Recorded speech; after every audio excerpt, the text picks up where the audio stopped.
Good evening, guys. Today I'm back again on the channel, ready to come up with the next topic that maybe we tackled last time. And today we are going to deal with the Riemann's functions. And for a function to qualify to be a Riemann's function, there are some other things that you have to consider. We are going to tackle them today, right now, and see what is needed for you to see that this function really qualifies to be a Riemann's function. So just to keep watching till the end, coming the tutorials. Remember today I've decided not to use the whiteboard. It is just here, but let me just use another method. Let's see, today started by describing what a partition is, and we are saying a partition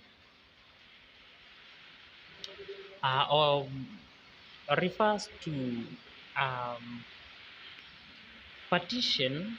When we are talking of partition, you let uh, A B to be a closed interval, then let the set of all elements or points between A and B such that we will be having x naught, we have x1, we also have x2, we have x3, all the way to xn, and all these uh, in between or found in the closed interval that we are given. So we are saying that P, which is now the partition, is described as A, which is equivalent to the least element of that set, which is less. We are saying let's use x naught, which is less than the other element, which is x1, which is less than x2, which is less or equal to x3, which is less or equal to all the way to xn, which is now it is xn, which is equal to b. So when we are talking of partition, we are meaning now all this. So we are getting that A is equivalent to the least element of that function. We said it is x naught, x1, x2, x3, all the way to xn, where the least element is equivalent to A, which you are given in the closed interval, and the xn is equivalent to the highest or the supremum, the upper bound of that given set of finite elements. Once again, you are told that you have to know that the change in x is given by taking xi minus 1, where I is equals to 1, and this xi is used to replace or represent b or the supremum as you are given here, and this xi minus 1 is used to represent a or the infimum of the given set. So once again, you should be very keen. You should be very keen on this.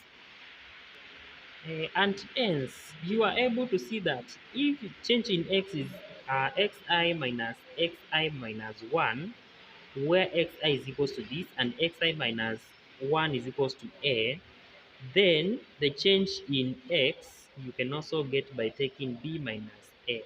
So you have to know that. And this is all what we are calling partition. And we say, suppose f is the real function of this given interval, which is closed interval AB, representing or which corresponding each partition P in the given interval AB, corresponding each each element in or each partition in P of this interval AB, we put capital MI to represent the supremum of F or of that function, and we use minimum or infimum small letter mi to be for that function. So when you are told to calculate the to prove whether the function or maybe the question qualifies to be a Riemann's function, you take a upper bound, the partition of F is the upper sum. You said it is B. Then you check whether it will be equal to lower uh, lower sum of F.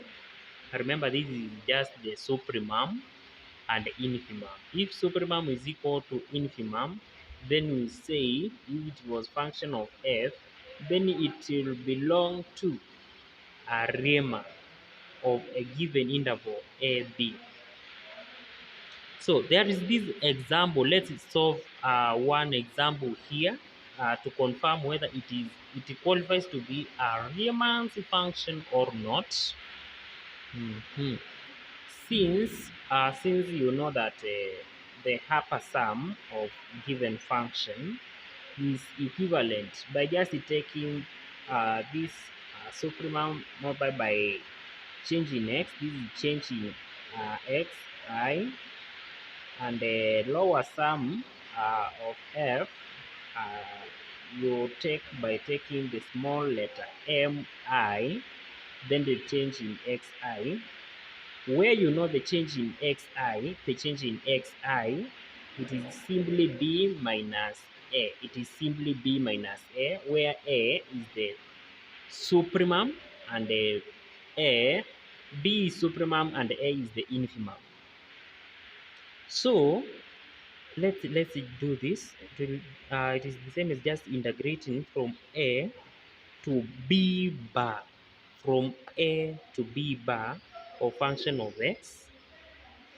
Then this one will give us the supremum, and we are saying, instead of saying the supremum, we can just write it as mi, capital Mi. Infimum, you take your function from a bar to b, then of f of x, and compare. Remember, this one is giving us a small letter mi, and see that this function integrating from a to b bar uh, is the same as integrating from a bar to b, which is just the same as integrating the function of a to b of f. Hence, this function uh, belongs to a Riemann of this interval a and b. So let's do this question and let's see what we are going to get.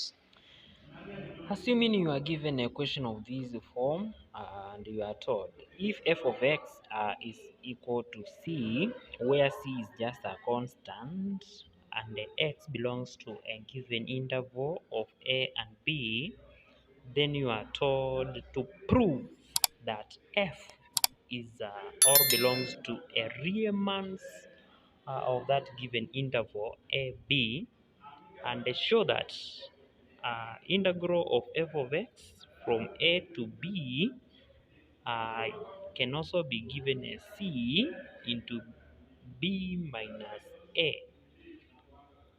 So this is kind of the question, so you can just look at it carefully before we start.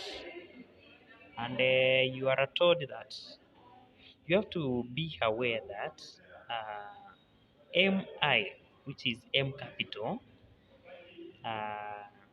is the supremum. We see it is the supremum, which means it will be the B, but the small letter M refers to the infimum, which is just the A. And what you have to know is that when you are getting the upper sum of this function, uh, you can just take that, then the change in xi, where you know that change in xi, as we had talked of the partition, where you know that a is equivalent to x naught, then we have x1, x2, all the way to xn, where xn is equal to b, or the upper bound of the given equation. So once again, if you are given this, if you have this one will help you to get the upper sum of that function that you are given, and the change in x is given by taking the difference between the two interval. The interval is between b and a, so the difference will give you the change in x. Remember, I told you that a is equivalent to x naught, while b is equivalent to xn. So the change in x, or the partition, is the one that you get using this. And you will get that summation. If you are getting this from this to this, you can just say it is just the integral from a to b bar. This is b bar of f of x, of which you know that f of x is giving you b minus a, while this one is the upper bound, or upper sum of f, while the lower sum of f, it is a bar, sorry, minus that up to b of x. But you know that f of x is equivalent to c, as we were told earlier. We were told that f of x is equivalent to c. Then you are told to prove that this one belongs to a Riemann's, of that interval between a and b. So the task is very simple. What you have to know is to compare between the upper sum, and the lower sum, of that function, and if they are equal, then it will be a Riemann's function. It will be a Riemann's function. So let's continue. We have said that the supremum is the capital MI, and it is the B, while the infimum, small letter m, is the M. Then we say the sum of this for the upper sum is giving us this, while let me just write it here alongside, while the sum of this, now the infimum, small letter m, then the change in x I, of which you know that the change in x for that interval, it is the b minus a. Then this, the change is also referred to as the f of x, but we know the value of f of x is c. So what you have to know is that if you are integrating from uh, a to b, b bar, then f of x, then you are comparing it from integrating from a bar to b of f of x. uh, what you'll get, remember, this just is like from a to b, and you know the differences are the same. So and you know that this f of x, the f of x is c. So it's like you are saying it is from A to B, and it is giving us C. So you are able to see that these and these are becoming equal. They are becoming equal. Remember, they are equivalent even to the last part. So what you have to know is that you just compare the upper sum and the lower sum, the supremum and the infimum, and if they are equal, then we say the function belongs to Riemann's function. So you just come here and say it is integrating from A to B, of which you start with the B bar, and this one is giving us a C. This one is giving us a C. And remember, it was f of x, then the change in x, and the f of x we are getting is c, but change in x, we said earlier, it will be b minus a. So you are getting that the change in x is giving us b minus a for all of them, but the f of x is giving us c. And you are able to see that the first function here, the first function is giving us this b minus a into f of x, of which f of x is c. The second function is also giving us b minus a and f of x, of which f of x is c, and all these are giving us c. So you will conclude by saying that f, the function that you are given, belongs to a Riemann of a b. Let's now come and see, or maybe let's now check another example where f does not belong, or is not a Riemann's function, or does not qualify to be a Riemann's function. And the question is here. So you are given a question of this form. Let f of this given interval a and b, mapping each into R, defined as f of x is equals to 1 if x is a rational number, and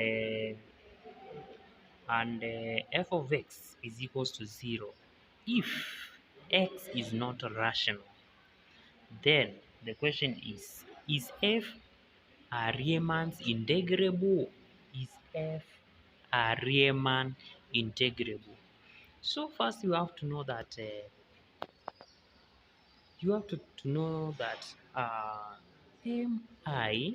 mi capital Mi will give us b as we are given in the given interval. Then the small which is now infimum is given by a. Then the question is very simple. Is f a Riemann's integrable? So what you have to know is that the summation of supremum, or the highest, the supremum of this function with its change in x is giving you 1, but the lower or infimum of this is giving you 0. So what you have to know is that if you integrate from a to b bar, f of x, uh, then this it should give you 1. It should give you 1. But on the other side, if you integrate from a bar to b, f of x, uh, change in x, it should give you 0. So since the change in x here and the change in x here is equal, remember, as we said earlier, the change in x means you take the given interval, which is a to b, so it would be it will be b minus a, and this one is equal for both supremum and infimum. But the question is f a Riemann's integrable? Since you know that for the upper sum of this function is giving you 1, but the lower sum of this function is giving you 0. This means that if you are integrating from a to b bar this function, and you try to compare by integrating from a bar to b the function of f of x, then you are getting they are not equal. They are not equal, since the first function will give you 1 and the second function will give you 0, regardless that the change in x is equal, regardless that the change in x is equal. So what you have to know is that if the upper sum and the lower sum is not equal, then we say that the given function does not belong to a Riemann's integrable of given interval. And this is how you prove that this function really is not a Riemann's integrable, simply because its infimum and the supremum are not equal. And if you integrate the infimum, if you don't mind with my content, just leave a subscribe button, just it. I'd just be grateful. Nashukuru sana mazee. We are almost tunaelekea 500 subscribers. Mtu atakuwa anaambiwa it just through your support. Then anashangaa sana, but you guys, you are doing well by viewing my content and also subscribing, commenting. The most important thing, don't forget to like my video. Actually, that one will make it to be recommended by YouTube to spread all over the world, and people will be able to reach it and even subscribe. So guys, support me, and you also get your support there. I'm grateful.